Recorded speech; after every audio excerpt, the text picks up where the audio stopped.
Seno, what is up? Hello, hello. Yes, so can you make us a brief introduction about yourself, where you're from, uh, and yeah, what got you into League? Yeah, I'm Seno. I'm 23 years old. I'm from France. What got me into League was a professional scene in season 5 and 6 because I barely started playing the game. Like I just installed it on my PC and I saw the pro games on Twitch, and I was amazed to see like the amount of detail there was in this game that I hadn't even realized yet. And so I got deep into it. Played for a while, like until season 8, 9. Then I stopped completely playing, and I got into coaching, um, just because I thought like I don't have very good execution myself, but I think correctly about the game, I would say, and I understand what you have to do. So I shifted my position and my role a bit to more of a coaching one, and I've been loving what I do since. So it was in 2021 that I started with my first team in French third div, then Italy second div, French second div, NLC one, and now I'm in the Game Changers, the new tournament from Riot before the US. Amazing, man, amazing. And do you want to share like the recent news that you just shared with me about Yeah, your acceptance? yeah. I just got accepted to the university I wanted to go to in the US to coach. So pretty happy, pretty stoked about it. Pretty happy. I can't wait. I'm moving in August, so a little while to go, but I'm really hyped and I just want to go. Yeah, amazing, man. And what made you like wanna study abroad? Because like coaching at a very high level, and making this decision. Like, of course, the collegiate scene in a has also a very good level. But what made you take that decision of like studying and coaching in the US in the collegiate scene? Um, I kind of always wanted to study abroad. It's a chance I didn't get in my past studies because I stopped them to go to league, which at the moment seemed like the good decision. In hindsight, I don't think I should have stopped my studies, and I don't think you should stop your studies for league. I think you should keep going till you get your diploma and do it on the side. So I realized this once I was pretty deep into league. So after like last off season, I didn't have great offers after winning NLC one with Lions Creed. So I kind of took a break, worked in real life, tried to make some money, take some time, and think about it. And I told my dad, I think I might go back to study. And like a week later, I got reached out by Sportian about like, do you want to go to study to the US? And I was like, hell yeah, I want to go back to study. I want to study abroad. So let's uh, let's match, and I'm gonna go study abroad. So I think it was perfect opportunity at the perfect time. Amazing, man. And what would you say are one, let's say your main objective uh, that you want to get out of the of your experience in the collegiate scene, like with your Um, studies and your coaching? so like there could be two objectives, right? I want to win. Okay. I don't like losing. I don't work to lose. I don't coach to lose. I don't teach teams how to lose. I teach them how to win, and I try to win. So I do want to win. Obviously, go as far as we can in the collegiate scene. Um, this will have to depend. Of course, I'm going to be there for a few years, right? So I don't necessarily have to Hmm. win the first year. I just Yeah. want to be at a good level when, like, looking back on it, I think back to myself, okay, we did good. We won some stuff. We showed what we could do. And then on the academic side, of course, I'm like, the big goal is to get a diploma, Hmm. get get going, and like because the reason I'm studying is in case esports isn't like the way for me to go forever, I Yeah. have an out, right?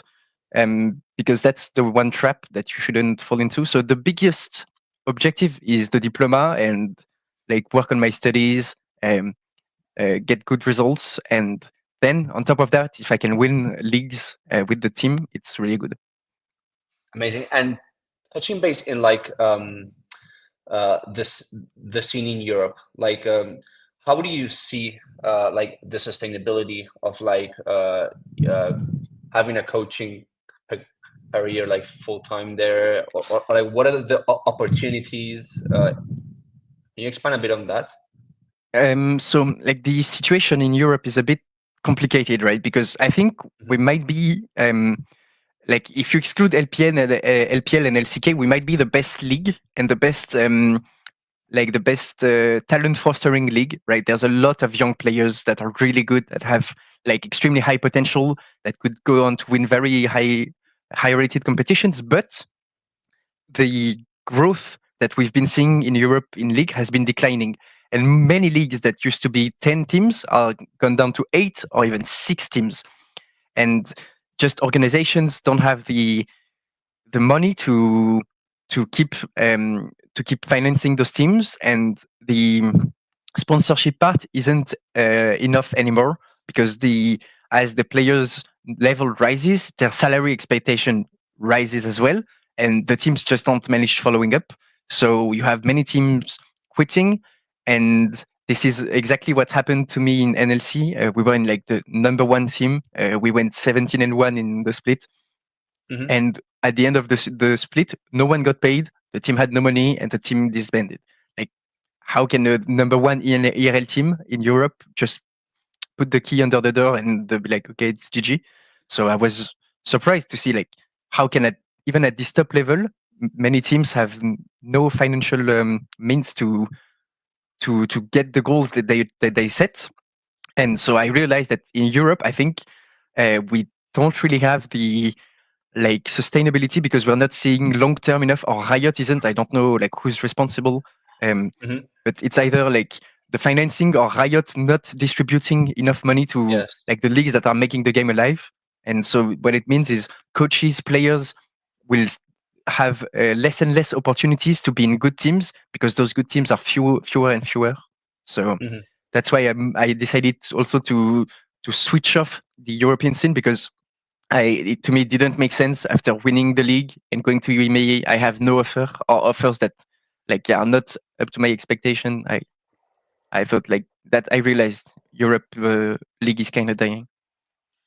Is the publisher not in like facilitating like No, teams? No, no.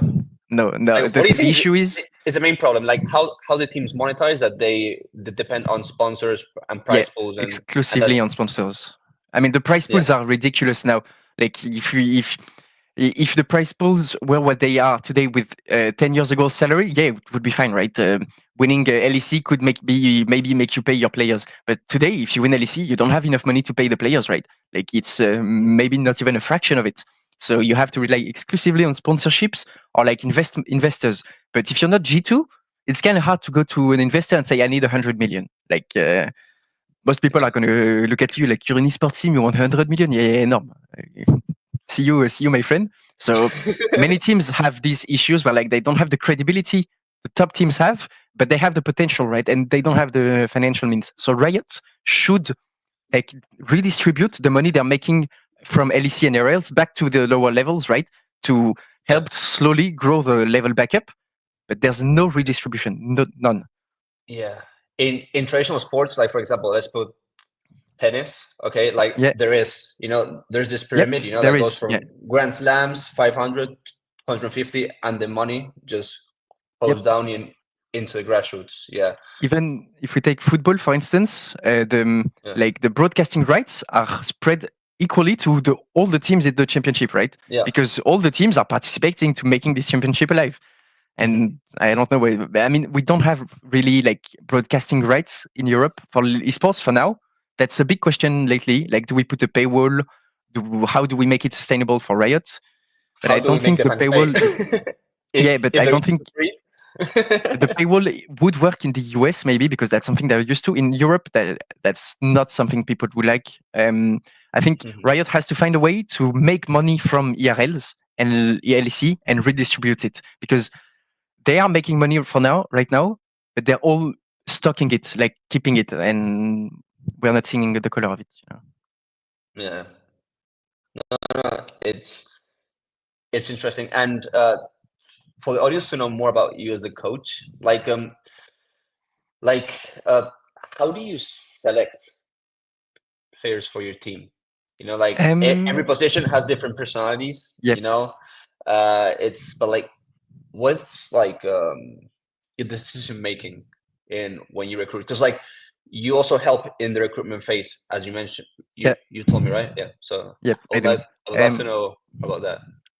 So I like tuning in the recruitment process because I don't like signing a contract and then having 5 players given to me and like you have Hmm. to coach this team. That's what I did like my first seasons, and Yeah. I understood the weaknesses of it. I Some players I won't be able to connect with. Some players won't see the game the same way as me. So after that, decided to step in the recruitment process.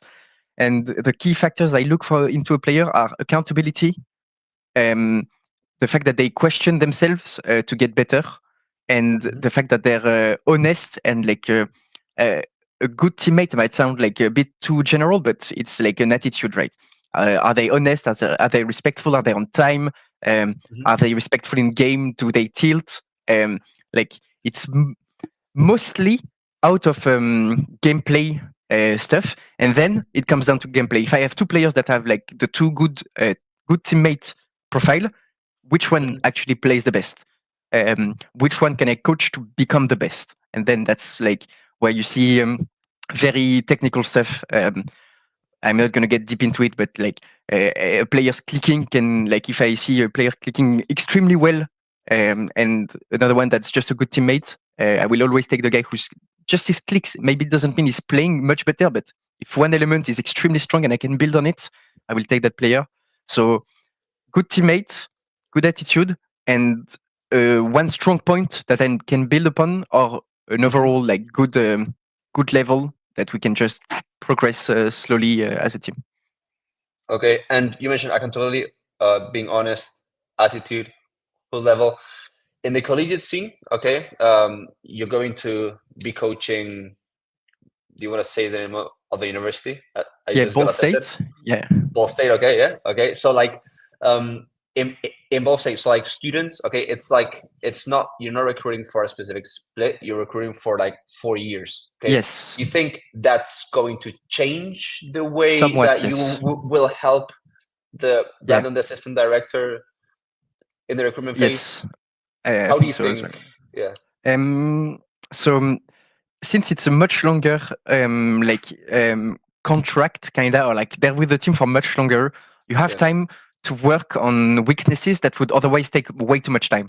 Um, for instance, something that I like usually skip, like if a player has a bad communication, that's something that Mhm. takes a lot of time to work on.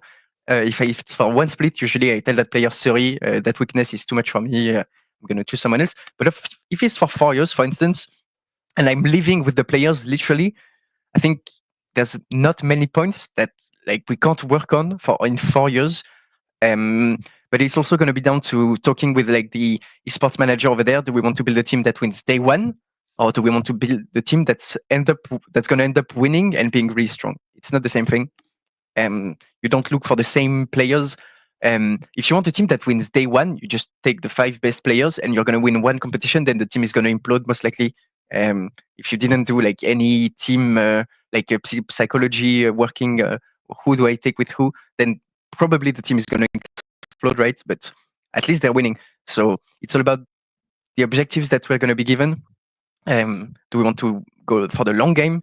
And then I'm gonna be still like, of course, the like good teammate is still very important to me. Like team environment is the number one factor of like winning or losing. Um, Mhm. you can have a really good team, but if they're working in a bad environment, they're just gonna keep losing, and they won't understand why, because individually they're really good, right? But you have to make sure that the sum of individuals makes a good working environment, and it's not always that easy. As a coach and mentor, how do you like what did you learn, or what tricks did you learn to like, or what culture do you put like in the team to maintain that Um, environment that you talk about? S- So I do an exercise at the start of the split. I just did it with Yeah. my Game Changers team like 2 days ago. Hmm. We take a whiteboard and we start naming values that we think the team should represent and that we think should be important in the team. We just start writing them in a whiteboard. Like you will have like honesty, respect, mindset, working, accountability, or like many words, and then we start sorting them into categories, right? So you're going to have in mindset, you're going to have professional attitude, competitiveness, will to get better, and stuff like this. And then you're going to have another thing with like respect, and then in respect you have honesty, you have listening, you have empathy. And so with the team you discuss, because it's the bad thing is like if you come in and say our environment is going to be this and you're forcing something onto the players, right? The good thing Yeah. is to bring the players to tell you things that you were going to say, but they're the ones saying it, so they're going to be much more attached to it. So you tell them to name values and you to build the team around those values. It's something I learned from Romain Bijard from G2, who does this, and they hang those values in the scrim room, and Mm-hmm. to keep everyone reminded at all times, like what are our values? Are we honest with everyone, with one another? And then someone makes a bad play and no one tells him, so they will go back to that board after the game and say, here it's written that we have to be honest with each other. No one told him it was a bad play, but everyone knew we were not honest, right? And so you bring back everyone to realize I stepped out of the environment we decided, so I'm going back in, Mm-hmm. and just try to get the team to define their environment and stay together. It's interesting because like we have a similar thing for our esports team internally. So we call it the people analyzer, okay? And we Okay. put like the values, okay? And we put the names of each like employee Yeah. of each portion, okay? And in a team meeting, okay, like we're all in the same meeting, are like, okay, how did Hamaso do? Is he like a plus, or in this value is he a minus, Okay. or Yeah. a plus minus? How can he be a plus? And we all, and we all, build on each other to make sure that we strive for that plus, okay? And Yep. on the same way, if like like a team member is getting a lot of minuses, maybe they can be very talented, but maybe they're not really fit in the culture, so Yep. it's a very good way to like like like target, okay, who's not aligned with the team culture and who is, okay. So and yeah, that's Yep. that's something that we use as well. So yeah, I was And very what I interesting what like you about mentioned. it in like league teams is that you don't usually need to go back to someone and say like you weren't really let's take respect for you weren't really respectful Yeah. this week. Usually players will come to you and say, I'm sorry, this week I wasn't really respectful. I'm going to work on it, because since it's something that we establish as a team and they came up with it and I didn't force any values onto them, they came up with the values. I agree completely with all of them, right? Otherwise I wouldn't write them down, but still they attach to it and they question themselves, like, am I respecting those values, without me going to like scour them. Okay, interesting. But so shouldn't the team build their values and recruit based on that? You think that um recruiting the team and then yeah designing I've your own I values think is much better? yeah I Okay. think it's better because Okay. um profiles are not the same as values, right? And if you start with your values, you might narrow down some profiles, like think someone is not respecting that value. But then, if you usually, in my experience, if you recruit a player and then sit down with him and like, what are your values? Many of the players will have like the same values, right? And sometimes you didn't feel it in the tryout or something, and you thought maybe this guy is disrespectful or something. He just had a bad day, or something. Like it's hard to judge players like in their like out of the game mentality in one game or one scrim. I think building a team that you think works well together and then having them real sit down and what's going to help us working well together, a good team environment. So what do we need for a good team environment? And they all pitch in, and you see people taking a step towards each other to just make the team environment fit for everyone, right? And we include everyone. I think that's really good also because it helps the team grow its own team spirit. You realize that you're in part of something bigger, and that Mhm. we're helping each other get to our goals, and we can't be like selfish or anything. Like we have to think about the team. So that's what I like about it.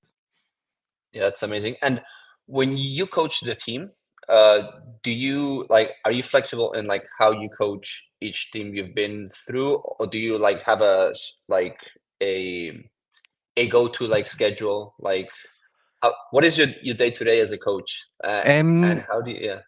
it can depend. So, like in Lions Creed, it was very intense, right? Because we were in NLC 1, which is a league that has much higher expectations than the one I'm in right now. So we would Mm-hmm. scrim every day almost. We have 1 day break and 2 days for officials.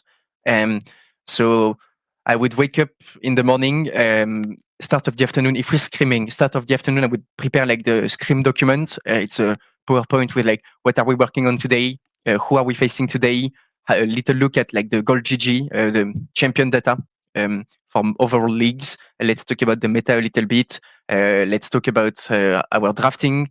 What are our draft plans? What are we planning to ban? What are we planning to pick? And then Mm-hmm.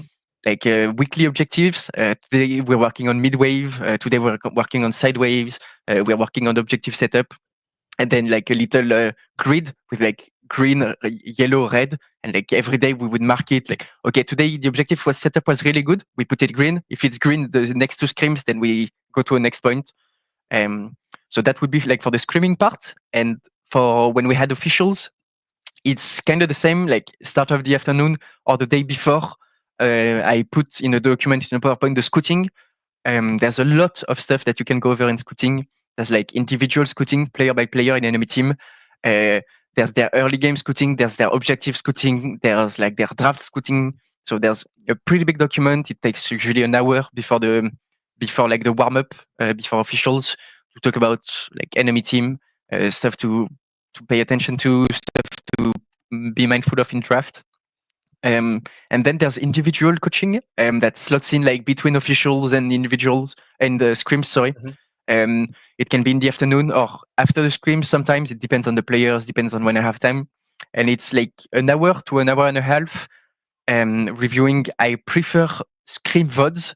I do solo queue as well, of course. Like if we don't have a vod, I do think reviewing scrim vods is always much more efficient, and I ask for the POV of the players because I want to see exactly what they're doing. I don't like reviewing from the replay.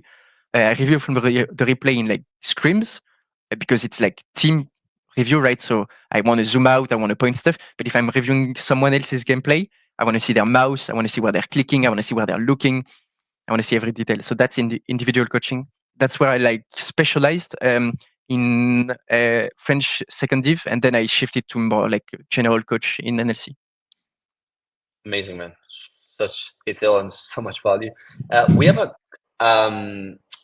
question like from someone on Twitch. Okay, like any Yeah. specific programs Seno uses for coaching teams besides PowerPoint?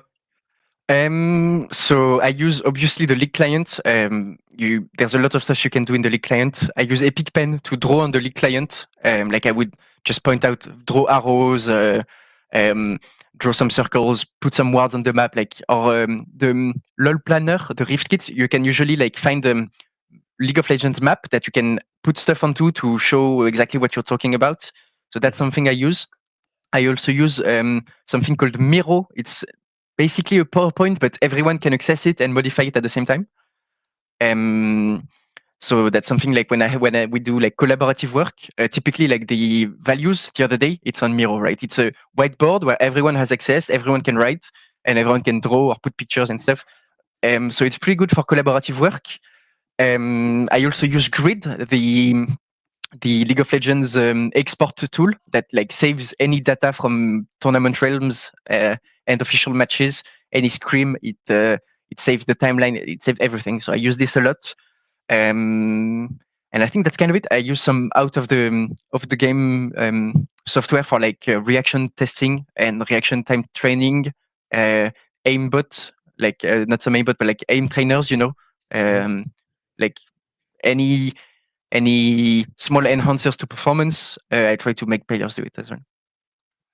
Yeah, let me tell you that with all the documents that you facilitated, like we put them in one place, and I was sharing it with with coaches when Yeah, like with each directors when we do the recruitment process. They were very impressed at all the detail that you put. So yeah, I try to. I yeah, think amazing, man. it's all about details. So Yeah, yeah, and basically, like, what made you choose Ball State over your other offers? I think it's a sum of elements. So I had a few universities that were interested. What came into my decision was the location.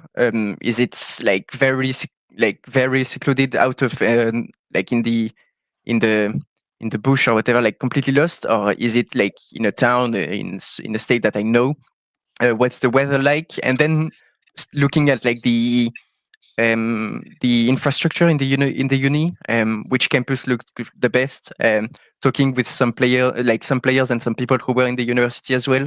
Everyone told me it was a really good uni, that I would enjoy my time there, that the weather is cold in winter, but the rest of the time it's pretty chill. And I have to mention that it's really close to Indianapolis, where there's like the Indy 500, one of the biggest motor races in the world. And Yeah, I'm a big motor head, so it sold me. I I was remember. sold, yeah. I remember in the call when Brandon was mentioning to you about like the sim racing, like Yeah. all the stuff they had. You were like, "Whoa!" You know, I was what impressed you the most of all the call. Yeah. I was kind of already sold when he sold that. So yeah, man. No, no, that's amazing. That's amazing.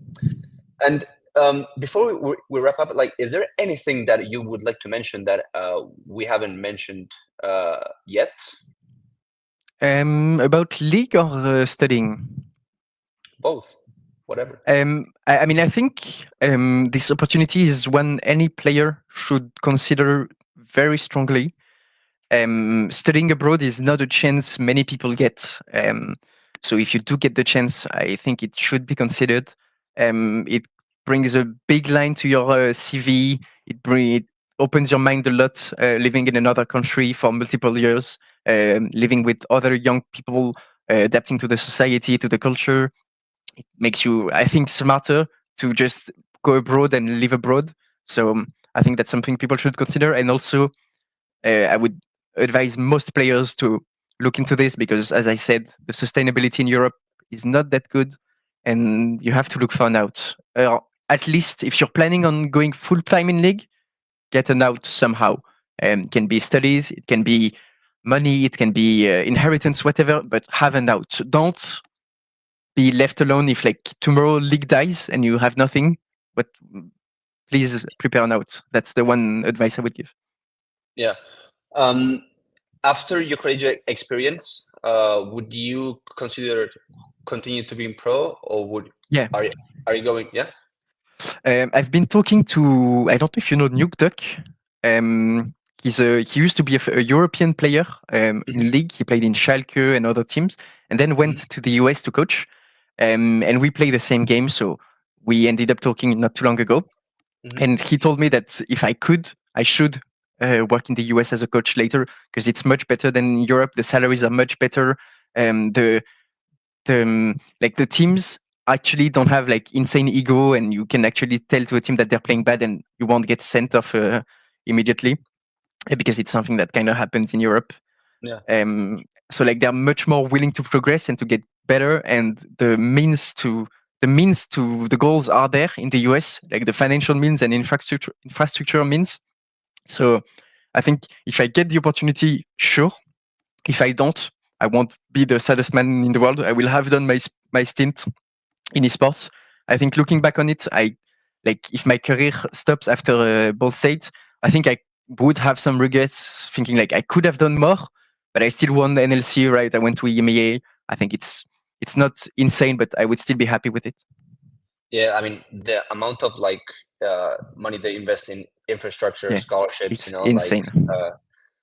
yes, and like having like you know, like sports psychologists, like they have a lot of, you know, like support. Okay, both like academically for you to, you Yep. know, have the best grades that you can. Okay, and also like, you know, make you feel comfortable with like all that you need, like from merch, any equipment that you need. Okay, any Yeah. tech, and then also you can have a lot of fun when you go to the LAN events. I think Yep. that's the Yeah. best experiences that It you're is. gonna always remember. You know, the I LAN mean, I had a events. few lands here, but I don't think it's going to be the same. I think in terms of size, it's going to be much more.